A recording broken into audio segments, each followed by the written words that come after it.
Welcome to episode 18 of On the Way Up.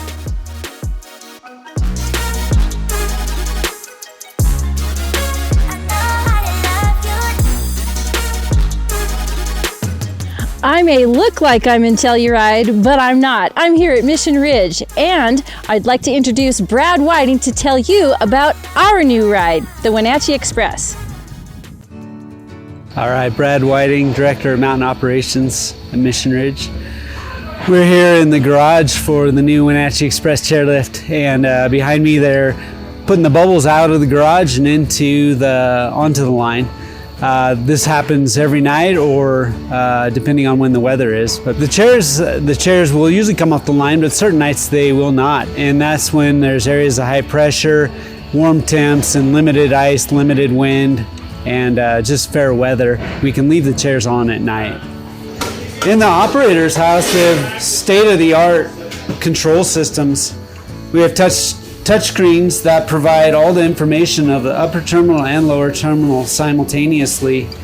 The operators and mechanics can adjust all parameters of the lift via speed, spacing, and what we want to see, how we want to see the lift perform. Inside the operator house, we have a high voltage and low voltage cabinet. The cabinet is controlling all the sensors on the line and in the terminal, and then also providing 480 power for the VFD motor that controls the spacing of the chair. So the chair is unique in the fact that we can also run this chair in reverse by just basically a switch of a button. And that allows us to do maintenance issues. Excellent safety feature. The chairlift features bubbles that open and close automatically, and we can adjust the opening and closing for conditions and for what we want to see the chair do. The bubbles will open automatically when they come into the lower terminal, but it's up to the rider to close it. Takes the wind effect away, which gives a nice comfortable ride. The chairs are reclined a little bit more, and then they have very plush seats, the cushioning of the seat itself. So it's a very comfortable ride with less wind and just feels warmer when you ride inside that bubble. The bubble also cuts through the wind a little bit better than a standard open chair, so hopefully it minimizes chair swing as well for those windy days that we can get. On certain days we will ask that the riders close the bubble because the chairs go through the wind better with the bubble down.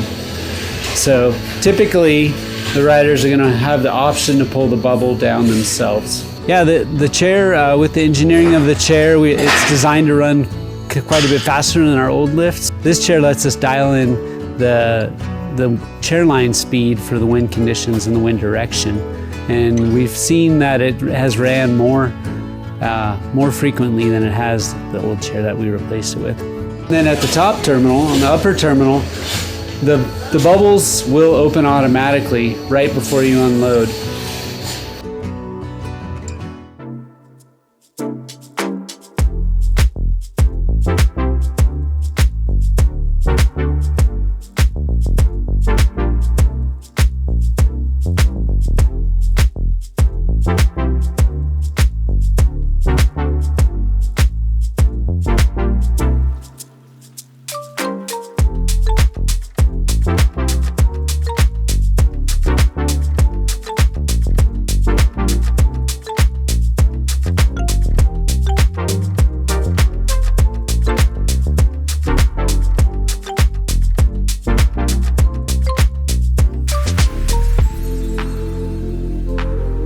I remember digging some of these towers and setting some of the rebar in them. I think more than a few people had a good time doing these tower bases. The tower foundations are very robust and big, and a lot of rebar in each one. Thinking about some of these zones where it's pretty rocky, how we could get a crane out to it, and that's the thing I think a lot of people don't know, is that a lot of areas they fly all the towers in, and due to our proximity of our summer road, we could drive a crane to each tower, and each tower was set with a crane. That's not that common. Makes for some sporty crane driving and dirt work to get the cranes there and do it all safely. Much like a car, a chairlift kind of has like a base model and then your model with all the features and bells and whistles, and this would be kind of one of those models that has all the bells and whistles. Upgraded towers, having full galvanization of towers is an upgrade to a lift versus standard painted steel tubes. So the towers are very nice. Everything's designed, built to last for a long time. It's amazing how many people will tell you you can't do something. And this project was really, right from the get-go, we were told we wouldn't be able to do it, and it can't be done. So the battles were kind of frequent and real quite often. Mainly getting the equipment up to the sites wasn't that easy, and then the size and scope and the weight and dimensions of everything's fairly heavy and fairly large. So just getting the concrete in the ground took a lot of work. It is just different working in the mountains versus working in town. The whole weather pattern's different, and it's hard to get people to persevere through certain weather conditions.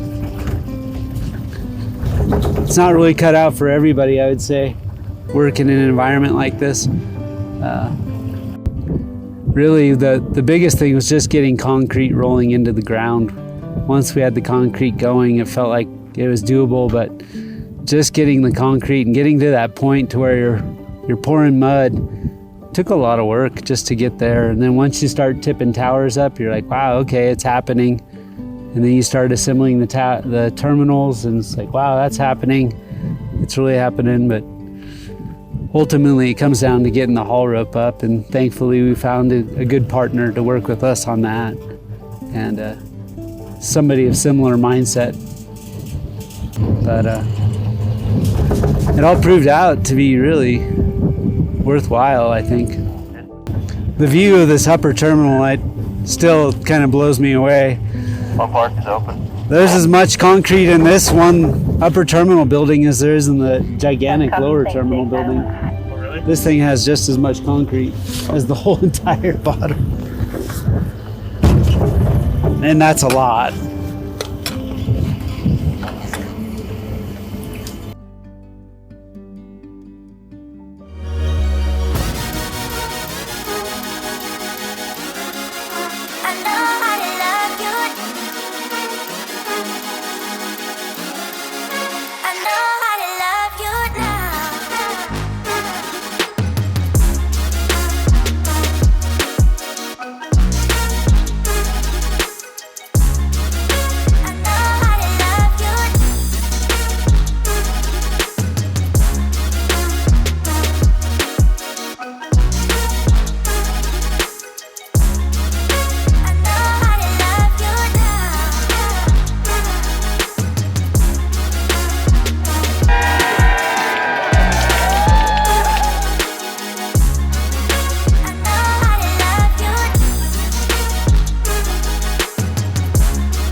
Well, that's going to do it for episode 18 of On the Way Up. We'll see you next time, if you're Yeti.